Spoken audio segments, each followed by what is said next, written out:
Didn't know. Free Palestine, thank you.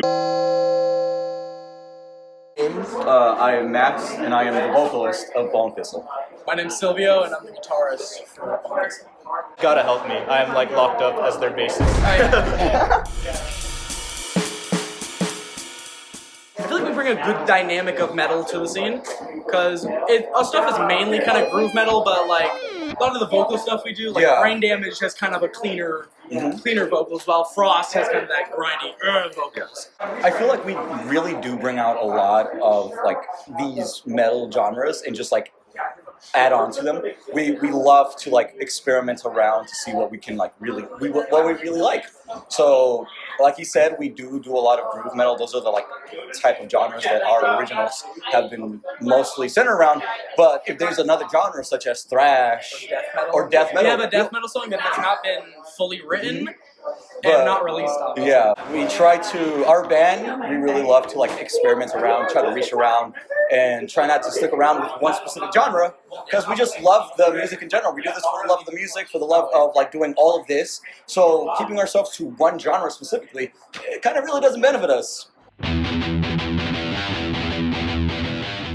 I originally started writing music around middle school, where I just like wrote lyrics. I really didn't know how to play an instrument that much, except for an acoustic, which I barely know how to play now. My dad, him being a mariachi, showed me some chords. So I was like, let me expand on that. But the love for metal didn't come until for a while. I loved rock, like in elementary. It was just a huge part. My mom would always play like AC/DC, Pink Floyd, stuff like that, and Metallica. So as I grew up, I kind of just expanded that to my lyrics and stuff like that. It was until high school where I got invited to this thing, and I was like, my love for it kind of like just expanded onto it like a huge amount more. We had a bit of a falling out in like 10th grade and something, and then we recently reconnected. I'm like, I remember you being a singer. Hey, you want to join my band that I don't have? And now it's this. But for me, I've been playing guitar for about 11 years. I think it's going to be 12 when I turn 19 this year. But I've always listened to metal and stuff. It wasn't my main focal point for a while, but it was something that I always listened to. Like when I was a kid, I fell asleep to like what's it called, "Disposable Heroes" by Metallica. That was my sleep song. So I've always kind of been rooted in metal with both of my parents listening to different types of genres.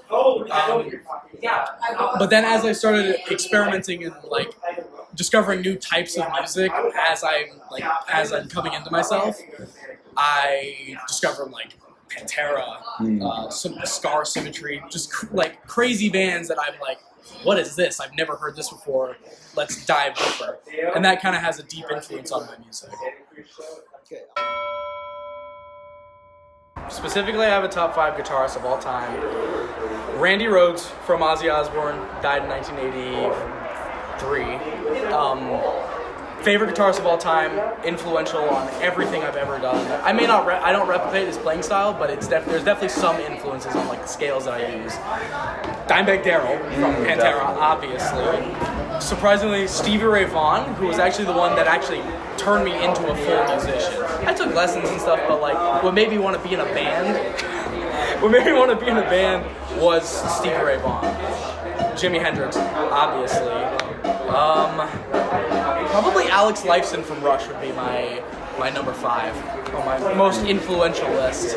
But when it comes to bands that I try to like not replicate their vocals, but mostly inspire my vocals off, is Pantera, often a little bit of Ozzy Osbourne, and a little bit of Metallica, and of course a little bit of Slipknot.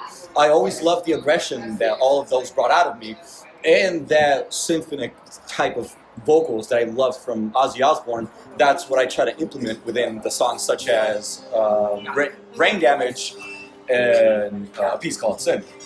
We do a cover of Mindless every once in a while. Yeah, we do. We haven't done it in a while because we've started to have more originals and stuff like that.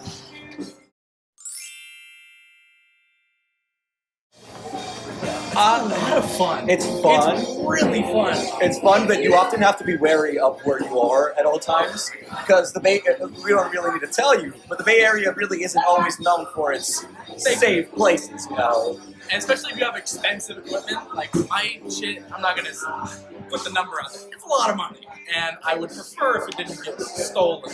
Yeah, I don't really have equipment, but I also do like growing up, not having much money in the house. I also do like know the value of expensive things. So whenever I'm with them, I'm always like trying to like bounce back. Should I like keep watch of the equipment, or should I go help him out? He sits on the floor and does this. I do nothing. I'm like the guard dog.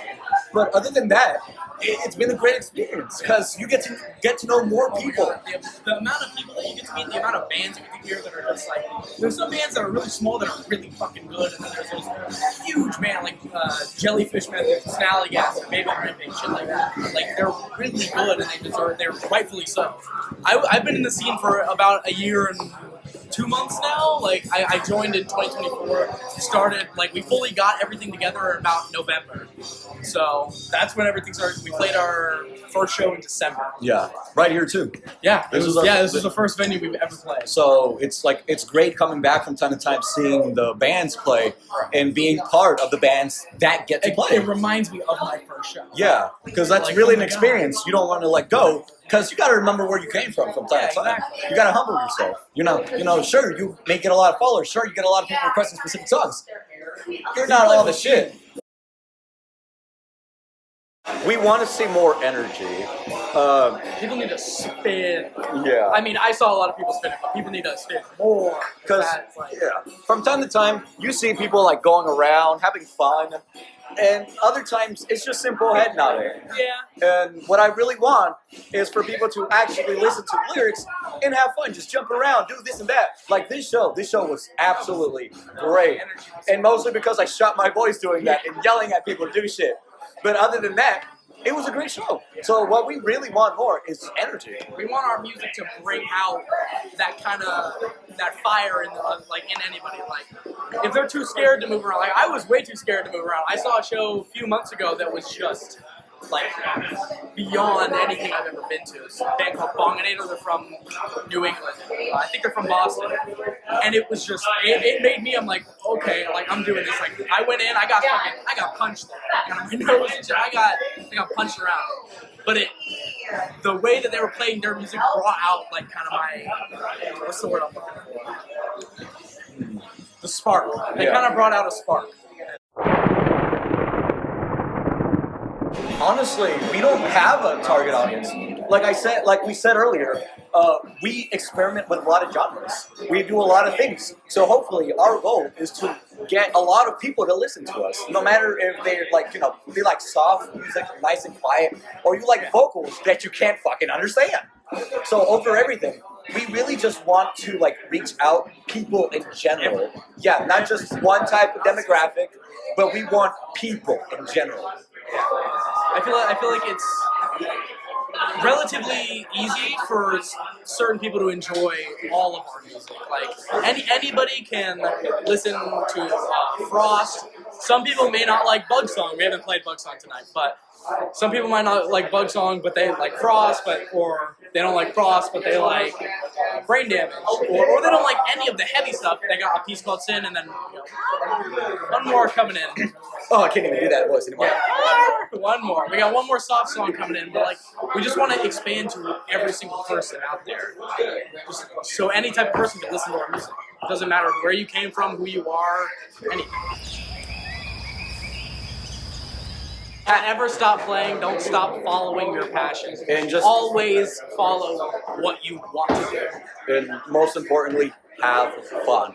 We know that a lot of people say that, just have fun, do what you do. And people don't really understand how important that is. Because when you're performing, you don't want the songs you're performing to feel like a chore. You have to feel like a passion. You feel like, oh, I want to play this song. I want to yell. I want to scream at everyone to do something. I want to jump around and go fucking crazy. Yeah, you don't want to feel like it's a chore to play, like, oh, we got to play this song. So I don't know if I want to play that one. Like, you don't want to do that. And remember, the genre that you pick to play, don't care what other people say about it. I was just about to say that. Don't conform to what other people like. Play what you want to play, and then those people who will enjoy that music will come to you. Definitely.